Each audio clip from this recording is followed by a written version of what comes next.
announcement. So we had a ton of stuff to get into tonight. So rather than give you guys a ridiculously way too long episode, what we did is we broke this up into two different episodes. So this is part one, and then part two will be coming out tomorrow. Your boys are back. It's another episode of Late Entry. I'm joined tonight by Kyle. How we doing? And Nolan. You just hate every intro now. What up, though? We've got. Just let me have it. Let us have it. You know that's your moment. You got your little few seconds to shine, and you definitely take advantage of it.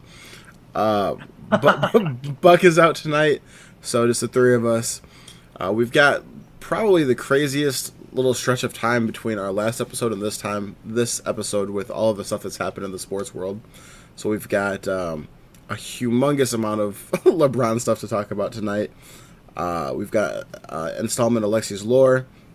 Going to cover a little bit of March Madness, and then some NFL news, some rappers that fought, and then end the night with some funny posts for you. So for those of you guys who don't know, I live in Chicago, but I am a LA fan. Well, I'm a LeBron fan. So last night I went to the game. Saw what I think is the craziest sports moment I've ever seen, like live with my own two eyes, which was crazy. So I'm sure everyone at this point has seen like the clips of the buzzer beater for the Bulls win over the Lakers. At no point did I think that the Bulls were going to win this game. I know that they just beat the Lakers like a few days ago, but I didn't think it was going to happen. The Lakers were down in the first half, ended up winning or taking the lead at the end of the first half with a Gabe Vincent shot, and then basically dominated the whole third half, and then half of this fourth quarter.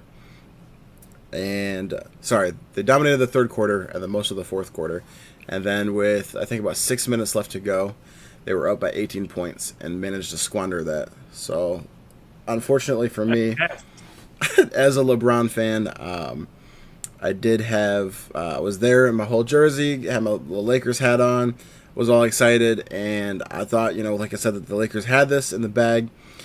They fucked around. LeBron had his worst 30-second stretch of his career, and I unfortunately was right there to witness the whole thing. He gambled on the three-point shot, chose the wrong person, gave up a three, then turned around and fucked up the inbound, which, so basically the Lakers blew 5 points in the last 12 and a half seconds. And then, the crowd was crazy. Seeing a buzzer beater in real life, especially when you're at, like, the home arena, it's nuts. Like I said, I'd never seen that before. So, like, the whole crowd just lost it. And I was so torn between both, like, the fact that, like, my heart got ripped out right there with the loss, but also, like, the awe of seeing a buzzer beater, seeing a half-court buzzer beater at that. A half-court buzzer beater at that, yeah. And then for Giddy to be sitting there holding it, he held that thing the whole way. Yeah. No, it was crazy. And then just the energy of the crowd everywhere was going nuts. And what's crazy, the Lakers honestly played like shit last night, too. Like, even though they had the lead, they were only really in it because the guy sitting next to me kept bitching about it too. He was talking about how the Bulls were shooting like 46% from free throw last night. So they were like 12 of like 20 or some shit like that. It was bad. And so it was real bad, which was really the only reason the Lakers were in it, because all the starters were negative in the plus minus last night. And what I feel really bad for is, so that was the guy on my right who's talking about that. The guy on my left was a dude, and what I assume was his son. And like I said, with 6 minutes left, the Lakers were up by 18, so they got up to leave. They're probably trying to beat the traffic. Poor fucking kid. No way. Poor fucking kid missed what would have been the greatest sports memory of his life. So, yeah, they 100%. Yeah. Bro, just to take a quick moment, I feel that kid. I was at a Tigers game with a buddy from my childhood and his grandpas, both of his maternal and paternal grandpa, him and me at this Tigers game. Tigers had been rallying on offense the whole day. It was a high-scoring game. It's like 7-7 going into the eighth. The other team scores like 2 runs in the top of the eighth. The Tigers can't answer in the bottom of the eighth. So the grandpas are like, all right, Tigers bats have totally hit the end of their rope. Like, let's get out of here. We're listening in the car on the way home. Miguel Cabrera hits a walk-off home run right where we were sitting in left field. Oh, man. And they're all like, yay, Tigers won. And I'm like, bitch, we could have watched that. We should have been there. I'm on M53 coming home. What are we doing, dude? Like, this is, oh, man. That's sickening. I had, on a smaller scale, that happened with a Cubs game. I went with some friends. Shout out Cubs, won opening day yesterday. But yeah, they were down like humongous in like the bottom of the 7th or something like that. So my whole group of friends wanted to leave, and I'm tracking the score as we're leaving, and literally they had to come back to win. It wasn't as intense as that was though. But yeah, that's crazy. So I felt bad for that Stay kid. till the end. Yeah, Stay I all the feel way for to that the kid. end. Every single game Always. you pay to go Yeah. for. Oh, Always. absolutely. That's the way I look at it too. Is like I'm getting my money's worth. I'm staying till the very end of the game, no matter what happens. Low key, I was starting to wonder if we were going to see some Bronny action toward the end of the game, but that is not what happened. But yeah, the crowd was crazy. It was You saw Braun playing like Bronny, yeah. but you didn't see Braun. Stop. So I had even.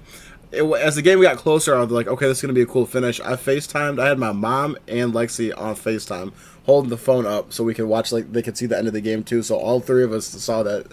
I was sitting there. They saw it too. No way. Yeah, I literally. So I have a video of it, which I think I posted, like, on TikTok of my view of the whole thing. And then literally I've got, like, my fucking face. I'm just in awe. Like, it was nuts. And then I had to fucking leave the game. So everyone is all Bulls. I mean, there's a lot of Lakers fans there, but, you know, it was all Bulls. I'm in my fucking Lakers gear. Then I gotta walk to the fucking train, ride the train home with all the fucking people in there all hyped about the fucking game. They got the fucking... I know about it. Yeah, well, a lot of people that were there, too, because we all got on the same station. So everyone's in there all buzzing, celebrating and shit like that. They've got, like, the fucking highlight up because it already hit the internet. So everyone's watching it and talking about it. I'm just fucking sitting there depressed in my fucking Lakers gear. This whole fucking train ride.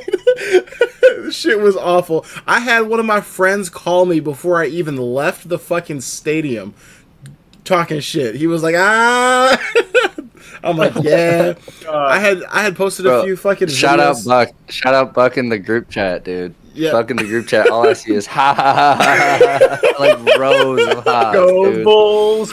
Yeah. Go Bulls. Oh my god, dog! I've got hit up so many times from that. I had posted a few clips like that I'd taken like videos of on my Instagram story, and one of my fucking friends hit me in my DM as soon as the game ended, sent me the fucking highlight, and was like, "Didn't see you post this one."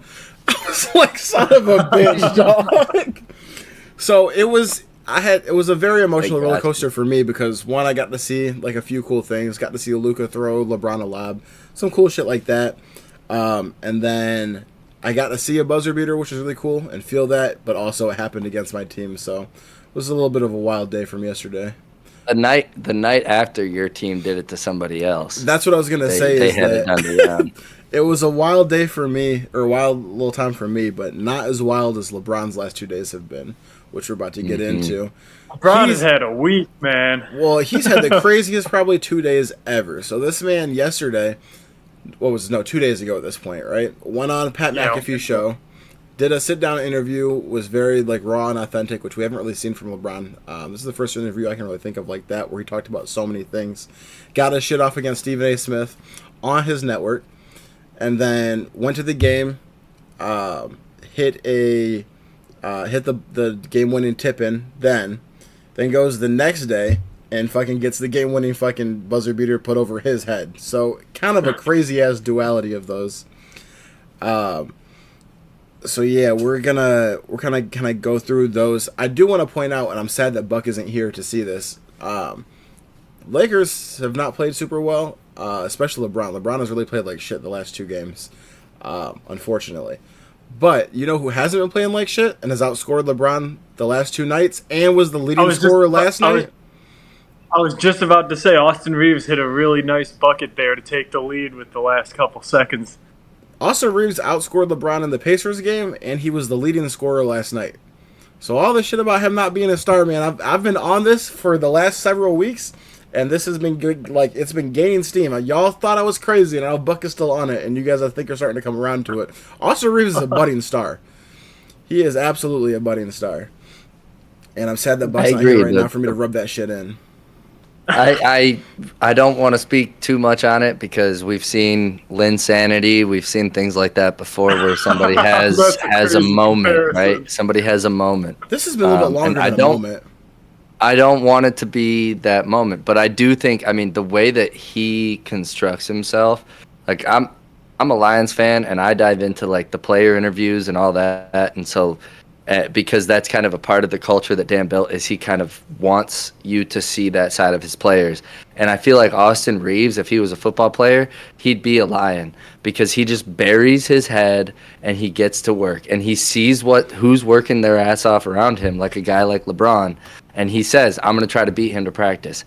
Oh shit, I can't do that. All right, well, I'm going to outwork him while I'm here. You know, and I'm going to have the same mentality he has. Like somebody like that being in the locker room and a guy like Austin that's ready to like be a sponge, that will create a star right there. Just that confidence and like a coach like that around you all the time, or not necessarily, he's not a coach, but you know, somebody coaching you like that all the time, by example, in their words. I mean, I agree with you. He is a budding star. I think he looks hilarious with his little white headband, but he is balling. And I think that, I mean, kind of what you're talking about, like with his ethic and stuff, that's definitely been something that's been building for a while. Even like as he was a rookie, like he had earned the trust of Brown. Brown was feeding him shots in big moments, like go ahead for like the game. I remember he hit a game winner, I think, as his rookie year. So people started calling him AR-15. So that I guess is like the bright side of that. The rest of everything else is is a little bit tough. It's kind of like that. It's kind of like a my player career that you paid no money for. Like you saw him at a 65, and then now you're reaping the rewards of him at an 82, and you're like, holy shit, we might make the All-Star game next year. Yeah, I mean that's definitely true. Just to point out real quick for everybody, right now Ole Miss and Michigan State are playing. I know Nolan, that's your favorite team. Do you have them winning it all too? I do have Michigan State winning it all this year, yes. Okay, so right now Michigan State is up by 1 point, yeah. So with like 2.5 minutes left, so we could get a Nolan reaction to this. Hopefully not a buzzer beater. I don't want to be on the edge of my seat for the next 10 minutes. It's been a nice little buzzer beater last few days, so it wouldn't surprise me. I know. I might even get out of my seat again for this one. This is getting intense. But so the Pacers game, like I said, Brown didn't play very well, but they did win, and that was a crazy little cap off to the whole, because the Pacers game was on ESPN as well. So Brown hits a buzzer beater after talking shit about Stephen A. Then he gets on Instagram and fucking trolls and posts a video because Stephen A. had said something about, and we're gonna get into this in a little bit, about saying that he would, if LeBron had swung on him, he'd have swung back. LeBron trolled his ass, put a video of him practicing boxing up there looking weak as hell. So that was crazy.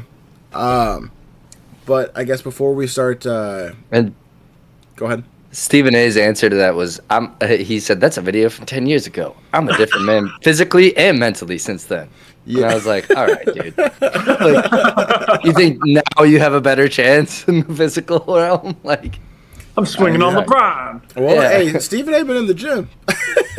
He's been in the gym. He has been. He's been in Pilates, I think, but he's been in the gym. So we're gonna kind of go through like the course of all of this stuff, but starting with the Pacers part of it, Richard Jefferson had made a really good point with the LeBron buzzer beater, with the fact that LeBron basically played like shit the whole game, was in danger actually at one point of not having he's got like one of the longest records for at least 10 points in a game. Yeah, double-digit points. Yep, and was in danger of that for a little bit and winds up hitting the game winner. So Richard Jefferson had called out Rick Pitino for when he had sat RJ, I think it's RJ Lewis, against that Arkansas game. Because we had talked about this, all of us, last week about like if that was the right decision or not. And he was basically saying, like, see, this is a perfect example. Now, I know we're talking about the greatest basketball player, playing right now. But he played very badly and then wound up making the play at the end of the game. and he was saying that he had robbed R.J. Lewis of the chance to do exactly that. You guys have any thoughts on that? I do actually, yeah. Kind of exactly like you just said. To Buck's point last week, this is LeBron James. That's R.J. Lewis. The skill difference is huge, right? The trust difference is huge. However, it is your star player on your team in both facets, right? Both, like, one's a college level and one's at the ultimate upmost high level of the NBA. And so I get where Buck's coming from in that, but you have to ride with your star. You have to ride with who brought you there, like you said last week too. You have to let that guy come back into the game. I agree with sitting him, especially because he's a college kid. You got to remind him that this is his moment. A guy like LeBron, you keep him out there, and with 30 seconds on the clock, he knows it's his moment, you know? But R.J. Lewis needs to be taught that a little bit still. So I still think that was just a fumble on Patino's move. You were down 2 when you dropped him. You've lost by 9. I mean, I will just stand by that for the rest of the conversation. And Kyle, you already pretty much said exactly what my thoughts were. You can trust LeBron. He's been there. You know that he's still able to make those plays at any time during the game, and it was shown. So, yeah, I think the difference between the college trust and the NBA trust, even though both are leaders on their team, just different levels. It's a different style of how basketball is played, honestly. And LeBron even touched on that in the McAfee interview, too, how college basketball is just a completely different game. 2 halves. That kind of stuff. I don't have anything else. The only thing I want to say to the whole thing about like the difference of that, though, is the only reason that we're saying this about LeBron is because he's had the chances to deliver. R.J. Lewis didn't have the chance to deliver. We don't know if he's capable of that or not because he didn't get that chance. If you've seen before him be in that moment before and then blow it, that's one thing. But considering he's never been in that chance, we don't know. Like, you know what I mean? That's where I'm at is basically it's a whole unknown. You can say he's a college player and he's unproven. He's unproven because of lack of opportunities. Yeah, but then you can compare it to other NBA teams. Jason Tatum isn't going to be getting benched for shooting bad. Giannis isn't going to get benched for playing bad. I mean, any superstar on any team is not going to be benched for playing bad. I think that's just the difference between that college level and the pros. That's fair. Yeah. I mean, just thinking back, though, like, I was in high school when the 2013 Michigan run happened. Trey Burke was the leader of that team, right?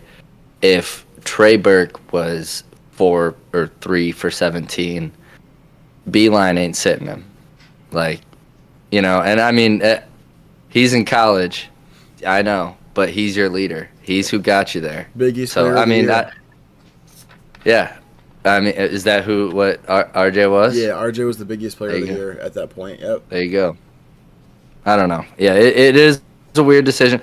I keep saying weird because I don't necessarily know that it would have won you the game by keeping him in. You know, I maybe it taught him a lesson, and I said it last week too. Maybe it's a Coach K thing of just like being really hard on your player right now, and letting him know he fucked up. You know. Yeah, and that might pay dividends to the player too. Who knows? I guess that's another question that I have is Patino. He's going to still be at St. John's next year, right? Sounds like I it, wouldn't right? think of any reason why not. The only thing that I would say to that though is that, and I don't want to go too far off into this topic because I don't want to lose from where we're at, but.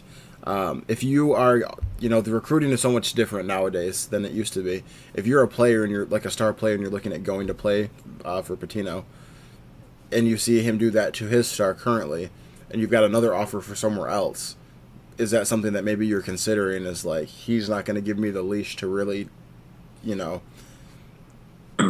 see if I've got it like that.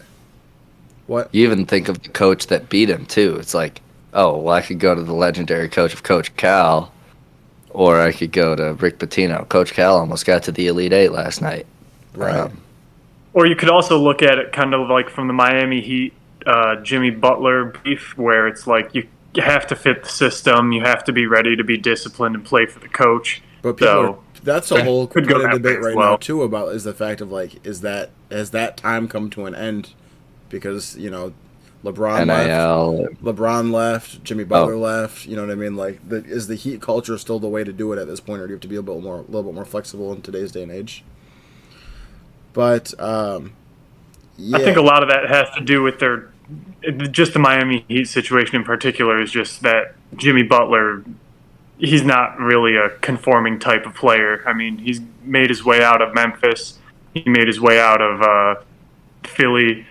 And now he's gotten himself out of Miami. So I guess it's more of I think that one's more the individual, honestly, even though he's a dog and a really good basketball player. that's fair. So the next thing I'll talk about with like the Bulls, everyone has already seen like the clips of it and stuff, so I don't want to beat that topic to death. But I just want to touch on the fact, something that we've talked about several times over the last few episodes, is when you're playing an inferior team, put them away. Do not let them stay around in the game, and that's what they did. They fucked that, the second half of that fourth quarter off, and let them get it close. And then once the game is close, they believe they can beat you, and anything can fucking happen. You know what I mean? Kobe White had a flamethrower second half of the fourth quarter. I think he went from like 11 points to 25 in like the last Holy 6 shit. minutes. Yeah, it was nuts. But that's what's happening. They start making more shots. They start killing that deficit, and they're like, "Yo, we can beat them." And then if you fuck around and leave it up to chance, you know what I mean? Like I don't know They might. if Josh Giddey could hit that shot. If you give him 10 tries, I don't know if he could hit it any other times, but he hit it that Exactly. time. And that's what happens when you fuck around with the bad team. Because he knew there's no timeouts. It's our moment. This is it. Like, I know exactly what you're saying. And that's the fun and it's the fun part of basketball nowadays, and it's also the part that I think drives certain casual fans away, is that you're like, oh, the game comes down to it. Like, basically just watch the fourth quarter, because if anybody's hanging around, it's going to come down within 5 points or within a point of the spread or whatever. Like, it's going to come close. And yeah, I don't know. I like it for the game. I mean, even the tournament this year, people are complaining about no Cinderellas and things like that. And it's like, yeah, but do you want that your team, your Cinderella team in the Elite Eight, to lose by 28 to freaking Tennessee or Kentucky? Like, no. Like, you want a competitive game. Meanwhile, Kentucky's down by 12 to Tennessee, but you want a competitive game, and that's what you're hoping for, and that's kind of what we've been getting all year. We've been getting competitive games, and I think this has been a fantastic March Madness, especially compared to last year, the year before, when nobody cared about it. I think it makes for a good product when you're, because especially, I mean, the TV people want to have like viewers and stuff like that too. You don't want a game that you can just turn it off in the third quarter, like, oh, this shit's over. You know what I mean? It's nice to be able to get back into the game. Son of a But bitch. By 17, Yeah. son of a bitch. Yeah, we had a lot Kentucky of winning this. we had a lot of basketball talk there. I think we need to try to get back into LeBron and Stephen A. Yeah. Okay. So LeBron went on, like we said, went on McAfee show, and well, we're gonna finish with the LeBron Stephen A part of it, like that whole thing. But what did you guys think about the McAfee interview? I liked it. I thought it was really cool to see LeBron in that type of environment, joking around on air with, one of the biggest new shows on ESPN. I think it was a really cool thing to do, especially when he was taking some of those shots back at Stephen A. Whether warranted or not, I still think it's peak entertainment. I really enjoyed it. Yeah, I agree. I thought it was really interesting to see. Outside of like his own show, like The Shop, I think that's the most like unbuttoned I've seen LeBron, where he's really just like hanging out, talking shit, not just being like in full like media mode, which was cool to see. There was a few things. He was very vulnerable. I felt like he was just like himself. He was authentic, talking about his career. It was Go ahead. No, yeah, I agree with you. There were two things that I wanted to like touch on that I thought were really interesting that we got out of that interview. One was talking about, I guess three. One was him talking about how when he went to Miami, it was very like he literally said he was scared. He was saying that even though he was playing for Cleveland, he still lived in Akron at the time. So he never went to college. That was really like going like to college for him. Like it's the first time he ever left his hometown. That wasn't for a trip. So I thought that was really interesting to hear, especially from LeBron of all people talking about how he was scared to go somewhere else, and it just shows that even for someone as accomplished as him or with how high expectations he had at the time, you got to get out of your comfort zone in order to really blossom. You can't just stay where you're comfortable at. Well, yeah, I really. Oh yeah, go ahead, Kyle. I was just I think too. He really like it shed some light on me to the decision, right? Like the whole thing around that, like that really was a big thing for him. And as a 23-year-old man, like, I mean, I couldn't even imagine having to make that decision of what franchise you're gonna try to lead to championships. Like I'm 5 years older than that now, and being asked that question would, yeah. I mean, like I ain't no GM. I ain't working the front office. Like that's a big job. I just like getting up here and talking my shit. So I think that he already knew that he was going to be heading back to Cleveland. He was going to leave, let them get some of those draft picks. They did get Kyrie Irving with the #1 pick. And I think he kind of had that plan in order to bring that chip back home from the start, from the decision. And one of the stories that I really liked that he shared of the decision was that elevator one with the fans. Yes. Fuck Bron, and it just closes on him. And no, man. No, this shirt, no. Yeah. We don't mean that. The elevator just closes, and he's like, "Oh shit, this is weird." And Pat's like, "They were white, right?" And yeah, hey, I wasn't gonna say it. But yeah, we're outnumbered right now. It was where he and I'm gonna tie that in a second to talk about the. Oh shit! Hold on one sec. Jesus Christ! Oh shit! You guys are a little ahead of me.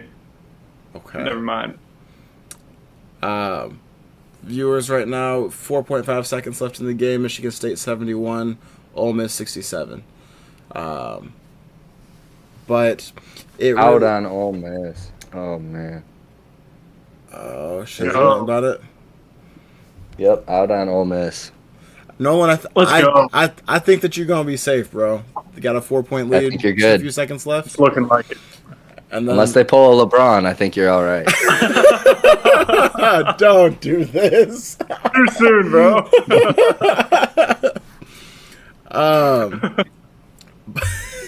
But I think that interview really humanized him, like you said, talking about that. Like we can all kind of relate to that. Like the first time that you've ever had to like leave home to go anywhere. Like Nolan, I know you and I are both from like the eastern side of Michigan. Went to college on the west side, so even that just a few hours away. I know picking like what college you're gonna go to and making that move is crazy. I moved from states, you know what I mean, from moving from Michigan over to Chicago, like that's crazy. Like the idea of like moving out of state and trying to get all your shit together to do that. And I know he probably had helpers and stuff, assistants, being that rich. But just the idea of like picking up from where you're at, and especially that he never had to leave to go to another franchise when he got drafted. You're still there with your same people and everything. I thought really that cool. LeBron, you hauled it down to Miami. Did he? No. Are you joking? Oh, okay. I didn't fucking know. But, I was with you. But yeah, so then you kind of talked about like the decision. I thought that was interesting. He was saying that like for so long, the media had been trying to figure out like ways to like poke holes in that, and he kept doing everything the right way, and he never was fucking up or never getting shoved to court, anything like that. So when he did the decision, it gave everyone a chance to then be like, aha, we finally have something like to hold against him. And then became the spectacle of it, which you mentioned with like the elevator story. So I thought that was very interesting, like to think about like, all right, so that's like when everything turned. You know what I mean? In his head, yeah, for him at least. Right. Yeah. Kind of made him a little bit of a villain in the league. Like up until that point, everyone was like, yeah, what do you have to hate on LeBron for? He's a hometown kid playing for his hometown team. He's living the dream. I mean, I had reason to hate just because he ended the Pistons dynasty, dude. Yes, Right. exactly. He was a part of and he did Buzzer it beater. with a bunch of bums, dude. He had Zadrunas Ilgauskas and freaking Varejao and We're not was rewriting history. Those guys are bro. not bums. They're I was solid at big those men. games where we would be losing by 12. LeBron would get sat for 6 minutes, and we would be up by 4. And LeBron would come back, and it would come down to a buzzer beater, or like it was just when Thank he you. wasn't in. Bro, thank you. I've been saying that. I'll be talking about that with motherfuckers like, no, bro, he was taking fucking anybody to the finals. Get on my back I and let me know. drag you fucking here. And I people know. like fucking That's- Nolan are going to sit here and be like, oh, no, he was playing with stars. No, the fuck he wasn't. No, I did That's- not say stars, but he had some good big men on those squads. When he was with Miami, I mean, those teams were padded around No, him, right? before And then that. when he came back to Cleveland, Talking about when he Cleveland came won. back to, oh yeah, Cleveland won. Yes, Right. I agree. But even Cleveland too was not like that. I mean, you had Kevin Love, and you had, I mean, Kyrie was really his only other Bro, star on the team. They you hold know, 2015 against him. Kevin Love and Kyrie were both fucking hurt. Matthew Dellavedova is the next best player on the team. And we going to criticize LeBron for losing the fucking finals for that. That's garbage. Dellavedova did play his ass he still off. only won 1 out of those 4, but whatever. Yeah. Anyways. He still had 2 more that you can't argue that on. But Hey, we could blame KD for a lot of that too. Right. he was. Yeah. There's a that, lot man. of people talk about like the 6 losses. There's a lot of, or however many losses that he's had in the finals. There's a lot of context that goes into those losses. And one day we're going to do this debate about, you know, the GOAT, and this is going to come up. But I think you should get a lot of credit for making it there, you know, especially considering some of the teams he had to play against. But topic for another time. The last thing I thought was interesting about the interview was just the fact that he did confirm the cookie story on the plane. That like Pat Riley had, that Pat Riley was had taken pretty the funny. cookies away because that had been talked That about was a lot, really cool. grown a lot of traction. So there was that. Any other thoughts from you guys on the McAfee interview? Yeah, I thought the most interesting part of the interview was when he alluded to Patrick Ewing going to the Knicks, him going to Cleveland, and I think he mentioned one other guy going to his hometown, Derrick Rose Derrick to Rose, Chicago. yeah. Yeah, I thought that was very interesting to hear from the LeBron perspective. Mhm. Holy shit. Yeah. I've never heard them say that. I mean, the guys on the pod were like, yeah, Wemby to the Spurs, that shit shouldn't have happened either. I fully agree with all that. That was the Pistons' pick that year. Fuck the Spurs for that. Wemby should be a Piston right now with Cade Cunningham. He should. But just to backtrack, I think that was probably the biggest revelation on the NBA that I took out of it, out of the podcast. Do you guys believe that? Do you think that it's possible that a team is rigging?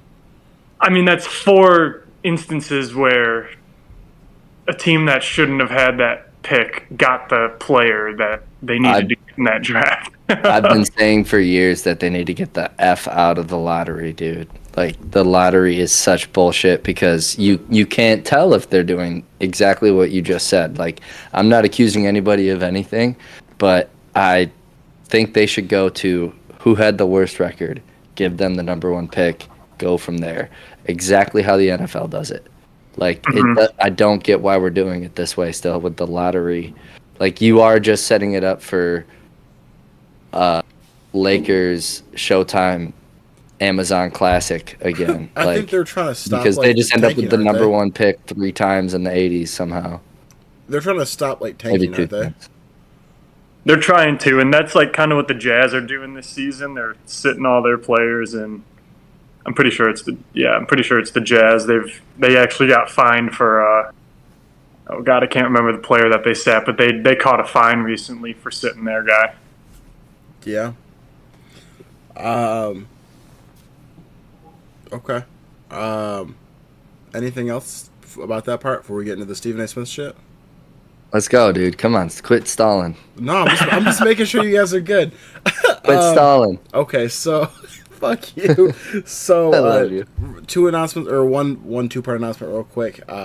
Michigan State just ended. Tennessee is playing right now against Kentucky, so that is who I have winning it all right now. So we've got that on as well, and then in about 20 minutes, U of M will be starting as well, which is Kyle's and my like personal team. So and Kyle has them in the championship, so could get some more reactions to those. But yes, okay. So for anyone that is unsure of the entire anthology of the Stephen A. LeBron stuff, and they give us a quick little rundown of that. So, I mean, they've always been not on the best of terms. There's a lot of skepticism that the reason that Stephen A., is so anti-LeBron is the fact that he was so tight with Jordan, and, like, he and Jordan, like, used to text and still text and shit like that, and so LeBron never really let him in like that, so that's why he went with one or the other. All that's kind of, like I said, skepticism, but the most recent iteration of this whole thing, after Bronny had played one of these games and he didn't look great, Stephen A. had got on First Take and was basically saying that, LeBron, in less words, basically said he was pleading with LeBron as a father and was essentially saying that LeBron was failing him as a father by putting him in these situations where he wasn't ready and the whole world was seeing it. And there's, I think, some parts of that are like, all right, maybe that's not the worst thing in the world because you're just saying, as an evaluator, I'm seeing that you're not ready to play. But he was giving stats, too. He's like, he's played 44 minutes, and he's averaging, like, less than a point and less than a rebound and assist. But you're not, to add context to that, you're not going to be putting up big numbers if you're playing the final 2-3 minutes of a game that's getting blown out either way. You know what I mean? Like, the teams are just trying to end it. The coaches aren't drawing out plays. Like, you're just going out there and hooping. And you're trying to not also make yourself look worse by just jacking up shots and shit like that. So it was a little uncontextualized stats that Stephen A. had given, but basically LeBron took exception to that because it had moved in his eyes beyond just criticism of play to the fact that you're literally telling America that I'm a bad father. And you're talking about my son and using my son as a prop to get at me, I think is how LeBron took that. And so Stephen A. then came on his show at one point, like the Stephen A. Smith show, and said that someone in LeBron's camp had reached out to Stephen A. about this, and Stephen A. basically called him soft and said that there was too much sensitivity toward the LeBron topic. So LeBron walked up on his ass at the Knicks-Lakers game, and I mean everyone saw the clips from that and stuff like that. And then Stephen A. basically got on First Take the next day and said, I wasn't going to address this, but since the video came out, now I feel like I have to, which you didn't have to, but okay, cool, do that. It's, your job. But he said that, like, LeBron came at him, and when he did, it was, I saw him coming to me as a father, not coming to me, like, as an aggressor or as a basketball player, just as a father. And he was like, I can't say I wouldn't have done the same thing if I was in his situation. That could have been the end of it. And now, basically, no matter where you're at, like, if you think Stephen A.'s, like, initial fucking comments were good or not good, Stephen A. starts to crash out at this point, and this is where I think that he starts looking especially fucking lame. He said that on First Take, then it's like, and Nick Wright made a very perfect analogy of this. Are you guys Seinfeld fans? A little bit. I know a couple characters. There's an episode where George got was in like a meeting at work, and someone said something smart to him, and he didn't think of the comeback, and he's driving fucking home. It was like the Jerk Store episode. He's driving home thinking about like what he should have said, and was like, I should have said this, I should have said this. And that's what Nick Wright basically said that Stephen A. has been doing for the whole time since that happened on First Take till now, was like thinking of all the shit that he should have said and didn't say. And it's been coming back this whole time. So he's getting on his show. He's saying it was fucking weak that LeBron came up to him. And if you just wanted to make a spectacle of it and wanted to say it here so that I wouldn't argue back or get my side of it. And he's like, you could have reached out to me like a man and we could have talked about this off camera, or we could have met up somewhere to talk about it. And people are pointing out like, bro, his camp reached out to you and you said that it was sensitivity. So now this is the next step of that. It's not like this came out of nowhere. So that's the first part, and then literally, bro went on like a media tour, fucking, and LeBron called it a Taylor Swift fucking tour on the McAfee show. But he Stephen A. Swift. Yeah, but he fucking was like on his show. He was on Gilbert's Arenas podcast. He was on fucking Fox News talking about that shit. And it's like, bro, you could have deaded this on the First Take thing. I understand where he was coming from. We might not see eye to eye on that, but he came to me as a father and it was over with. The fact that you're continually crashing out over this is making it look worse. So then LeBron fucking comes back at you in the most strategic way I've seen before. He's going to come to your rival, the other biggest name on ESPN that comes right after First Take, and give him the interview and then take a shot at LeBron, or at Stephen A. So then Stephen A. that night is on his fucking podcast talking about, and this is where shit gets even worse for Stephen A. is the fact he's talking about so like, much lore in here, man. bro, if he had swung on me, I'd have swung back on him immediately. Why are we talking, bro? You're a fucking sports pundit. Why are you like fucking creating fucking topics of you putting your hands on a basketball player where there was no violence in that the whole time? There was no threat of violence. That's crazy. And then you go get on TV the next day on First Take and start talking about using factually incorrect information about fucking Kobe, saying that LeBron wasn't at Kobe's fucking memorial when he was there. The whole shit has been crazy, but what I think, and I'm going to turn it over to you guys to kind of give your opinions on this, I think that this is headed for like a fucking Drake-Kendrick situation. And what I've seen so fucking far is lots of players and even teams, I think there was the Pelicans, posted a fucking like Stephen A. Smith like lowlights reel of like him missing fucking shots and like the fucking pitch at the first game or whatever, the Yankees game. Everyone I think is starting to side with Bron on this, and the more that Stephen A. is fucking talking, the worse it's making him look because he's not letting this shit go. Like Nick Wright said, you can't just take an L, bro. You could have moved on with this. The more he's dragging this out, the cornier he's looking, and the more factually incorrect shit he's bringing up. It's making him look real bad. And I think that we're getting close to him winding up going out real sad like Drake. Obviously not with the fucking the allegations that Kendrick had on Drake, but I think we're headed for that kind of a beef where one side is going to wind up looking real fucking bad. What do you guys think? I think that Stephen A. is taking the Skip Bayless route, and any attention is good attention as long as people's eyes are on it. I think that this will probably carry on through the playoffs.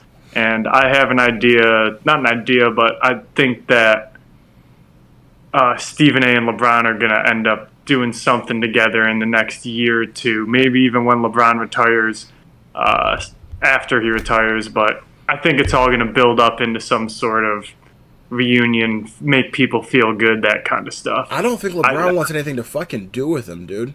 Like, I think it's gone as of too right far. As of right now, I believe that's where he is, but it's also, I think Stephen A. is going to be able to go back to him and be like, hey, I was just trying to get the bread, pump the numbers, that kind of stuff. I'm not sure if LeBron's entirely going to respect it, but I think that's where it's going to lead to. I don't think that he is. I think that that's the whole thing, is that LeBron for fucking 20 years took all the shit people said about him and never said anything back. It was once you crossed that line into talking about his son and talking about his like job as a parent, and it's personal, it's not about criticism of the game. I think that's where that shit is like different for him, and that's why I think that Bron is on a full no, fuck this guy, he's being weird. There was and I'm gonna read a little thing about this during our funny post, but basically people were talking about part of the reason that he never responded to maybe to Skip was the fact that Skip has never done anything this out of pocket. Skip, for all of being the most notorious LeBron hater, kept that shit on the court. He always praised him for his off-the-court stuff, praised him for being a good father, stuff like that. He would say that he wasn't clutch, he wasn't this, he wasn't that as a basketball player, but that shit stopped at basketball. Stephen A., through what people believe, has crossed this line, and has now definitely crossed the line after the altercation. But, you know what I mean? That's where this shit is. And I disagree with you, Nolan. I think this shit is, like, permanently a burnt bridge. So I kind of to that point, to give Stephen A. little bit of the benefit of the doubt, I guess. The best point he made was when he referenced LeBron James saying, "If you want me, draft Bronny." Like, that was the best. And like once he took it past that and said, "I'm pleading with you as a father, just stop it or don't do it," or whatever the hell he said. Like, that's where you took it off the court, you know? When the best point you had about the nepotism thing was him providing that incentive of, okay, if you want me to play for your team, then draft my boy and I'll sign with you. You know, I won't be a Laker forever if you draft Bronny, you know? And LeBron did say that, you know? But real quick, I want to let you finish that too. Stephen A. even walked that back. He literally was on record saying that after everything LeBron has done for the league, he deserved that. And then now has gone back on saying, leaned back into that nepotism part. Yes. Right. So yeah, I mean, so his claim now is LeBron is applying too much pressure on Bronny, and Bronny isn't gonna make the leap due to that pressure. But then he's also like, but I don't like. I'm rooting for Bronny. I think I'm a fan of Bronny, and it's like, what are you doing? Like, I just don't get where his thought process is. I do kind of what you said about he keeps seeing what Braun says in reply, and then he goes, "Oh, I should have," and then he writes down something else, and then he goes live and he Changes posts his that, mind and the then next day. Braun, Yeah. and then Braun says something else, and he's like, "Shit, I got something for that," and then I don't necessarily know it's at like if it's about. I mean, it is about the money to an extent, but I think it's more about his ego at this point, and. Yes. I think they both have egos. There's no doubt about it. To be a leader, you have to have somewhat of an ego about yourself and some belief in yourself, like LeBron. And Stephen A. is a leader in the sports journalism realm in ESPN, and so they both are strong-headed individuals. And I would like to see this hit ahead and for them to like have a come to Jesus moment, but I don't know that it will. This beef might persist. I think that I agree with you. I think that the ego of both of them is one of the most important things. But I think that, and not to keep fucking bringing up Nick Wright, but we had talked off before the show about Nick Wright's him. point, like saying His points are great right now. Yeah, about the fact that like these guys on the court are the stars. We exist because they exist. If we get really really popular, the most we can be is the supporting cast to what they're doing. And I think that Stephen A. has lost the plot. He literally was talking, I forgot if it was on the Stephen A. Smith show or if it was on First Take. He was saying, like, I've been here before LeBron, and I will probably still be here after LeBron. I truly think that he thinks that he is bigger than the fucking game. That, players will come and go, but I'll be here covering this. And it's like, bro, you are not ever going to be bigger than LeBron. Granted, your career may go longer than his because you're not being an athlete, and there's like not a shelf life on that, but you're not bigger than him, and without athletes, you're not going to exist. And what I think is that he's so focused on getting the clicks, and me beefing with the the most visible athlete in North America, or potentially larger than that. I mean, maybe not like Ronaldo or something, but this is the most like you said, all I forgot which one of you said it. All attention is good attention. So I think he's just, taking his time in the sun. Like, I've got LeBron directly responding to me. He never did that to Skip. Like, we can go back and forth, and it gives me something to talk about. But I think that he's lost, like, sight of the fact that, like, you're looking cornier and cornier, and this is making you look worse and worse. And the players around the league are not going to be fucking with you. Like, you're burning your bridges, not just to LeBron, but he's mentioned before, like, other players like Draymond, who used to have a good relationship, are not speaking to him anymore. And it's like, yeah, okay, so LeBron might be retired in 3 years, and you'll still be here, and no one's going to want to fucking talk to you or give you interviews or come on your fucking show because they don't have any respect for you. So was your 3 minutes of fucking fame with this LeBron shit worth it? Especially when you're doing bad journalism, like coming on on First Take and saying he wasn't at Kobe's memorial. Talking about fucking not being at Dwayne Wade's Hall of Fame inception when that was right after Bronny's cardiac arrest. Like, you're getting into a very bad personal level, and it's making you look really fucking bad. Yeah, and I totally think that a lot of that stuff that Stephen A. was bringing up, obviously he fucked up there on the not being at the memorial and stuff like that, but he was totally being facetious and entertaining. He was dropping little jokes in there. Some of it was a little funny, a little quippy. I think it's 100% for views at this point. I really don't think he truly feels that way about LeBron. And I think he does. He finally really admitted that he's not. Never liked LeBron. He said that on First Take. He said that he still thinks LeBron is the second best player of all time. Because he's trying to separate his personal feelings from his professional feelings. But he, for so long, for years, had said there's no beef or anything. I just think that one is better than the other. And just on First Take the other day, he literally admitted, he said, I think that he's a backstabber. I think he's this and that. And that's why I've never liked him. On national TV. I think that's a lot. I think that's a lot of bullshit for clicks, honestly. I think Stephen A's lying through his fucking teeth this whole time on the camera. Well, I think he's either reading off a teleprompter or just trying to get the most amount of attention for ESPN. do you think that truly makes him think look bad? Like, where's the Yeah, integrity? of course. Where's the integrity in that? There is no integrity. He's not in the business of integrity. He's in the media. He's in the entertainment business, 100%. And I mean, even just throw back to when he was getting shit talked about when he did a couple UFC events with ESPN when they took it over, and he was trying to like talk UFC talk around Joe Rogan and Daniel Cormier, and they're both like, Shut the "What the fuck hell up. is this guy?"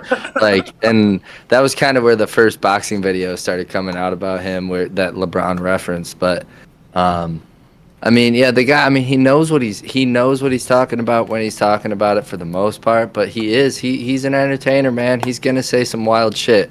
The same, like, I'm gonna say some wild shit on this podcast. Like, I called Brock Purdy to the Titans like 4 weeks ago. Like, I can't be held accountable for everything I say. I'm up here talking shit. But He has a lot more responsibility because he's on a big network with a lot of views, and like you have to be upheld to a bigger standard a little bit. You can't just be spouting what comes to your head and trying to make a case for it necessarily, but it does kind of feel like that's what he's doing. He's kind of grabbing things in the air and he's like, okay, I can ride with this. And he's like taking like an hour of prep time to write it down, and then he's getting up there and he's talking his shit, and it's not calculating. And I'm not even sure if it's him that's writing all the shit. It could be probably somebody in not. the I think it background is. at But ESPN the way doing that it. he's delivering it, he's not reading it. He's looking down and looking, like if we were reading that, we'd be doing this whole, we'd be looking right above the camera doing this little thing. He's not doing that. He's speaking from his heart. He's just getting a little wild.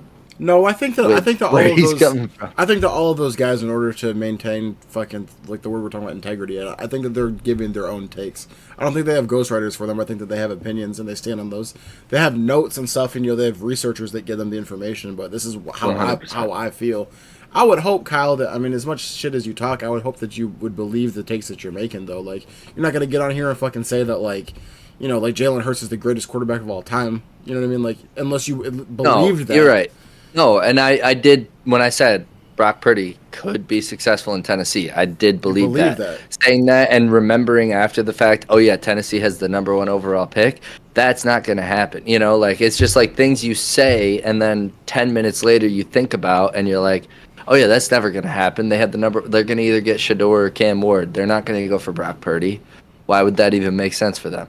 But I just saw a situation with a couple of young stars that could help develop, and Adam Thielen. Oh no, that's Carolina. God damn it. See, the more I get into it, the less I'm going to show my ball knowledge. So let's keep it moving. Yeah, that's not something that we prepared like to talk about either. Like, you know what I mean? No. So then it goes into every show is like the preparation for it. I just think that if you are not much if you don't have integrity, especially in a business like this or a business like that. Especially we don't have connections with reporters and shit like that. Even in a spot like this, if we were ever to get lucky enough to have, a relationship with anybody that could elevate our status, I would think that we'd want to make sure that we operated ethically in order to maintain that, or not talk about someone else in a way that would make this person not want to mess with us. And that's where I think he's starting to lose it at, is it's like, you're going out sad in a way that everyone is starting to be like even fucking Shannon Sharp was on Nightcap talking about, like, I wish he would have just let the shit go. It's like your own people are starting to look at you like, and I don't know, and maybe it was scripted like this when they discussed like the terms of the interview. Pat McAfee is the one who brought up the Stephen A. Smith stuff, not LeBron. So maybe that was intentional. Maybe they said that, like, all right, these are the questions. I want you to ask me about this, but it's not like.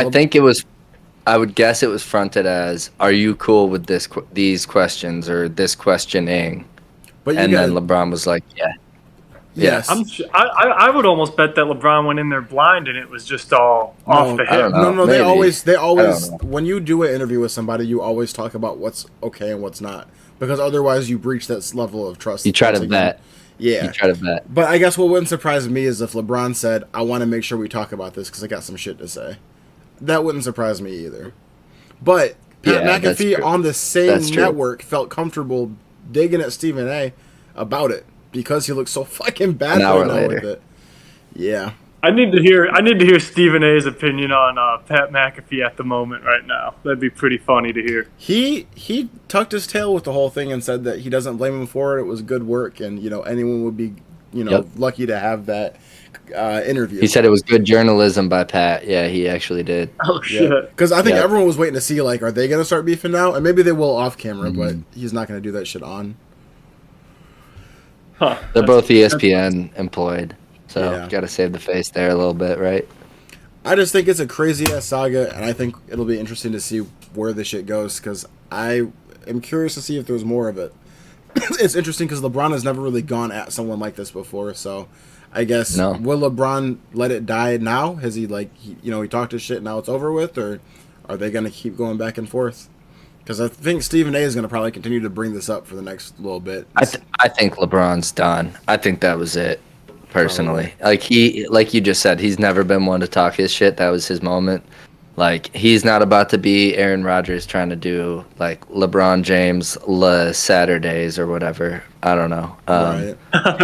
That Something else, dude. something.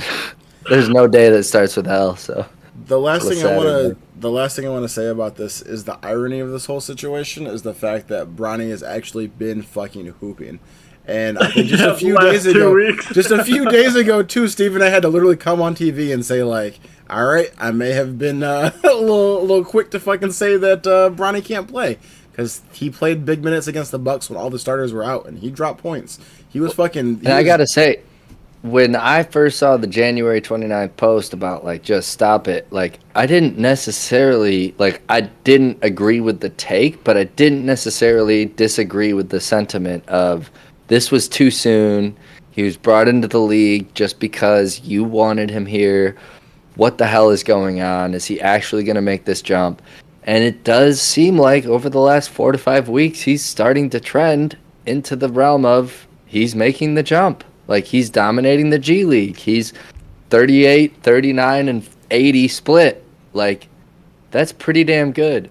And that's all. It's not great shooting, but I mean, that's from 4 points a game at USC last year, a year off cardiac arrest to this now. I mean, the kid is definitely impressing me. And that's for sure. I don't know that he's going to make it in the NBA, but he is impressing me. That's all I was saying too with like the whole part of like the context too. There's a lot of shit that's missing with that. Like, like I said, the stats are reflective of you playing just a few minutes, not playing like a whole game or playing real. Like Dalton Connected plays way more minutes. Obviously, he's a first round pick, but 2 rookies. The other thing too, yeah, Bronny had like missed a lot of his college career because of the cardiac arrest thing, and then had to rehab from that and come back. So it's not like he just hit the ground running. You know what I mean? So I don't know. We'll see. Yep. We'll see where the shit goes. I'm surprised LeBron didn't take any accountability when he called out that it was a genetic thing. Oh my god, he might genetically be the next greatest player of all time. That's funny, dude. All right, guys, that was part 1. So please leave us a like, comment, subscribe, and then check back in tomorrow. We're gonna give you part 2 of the episode. Peace.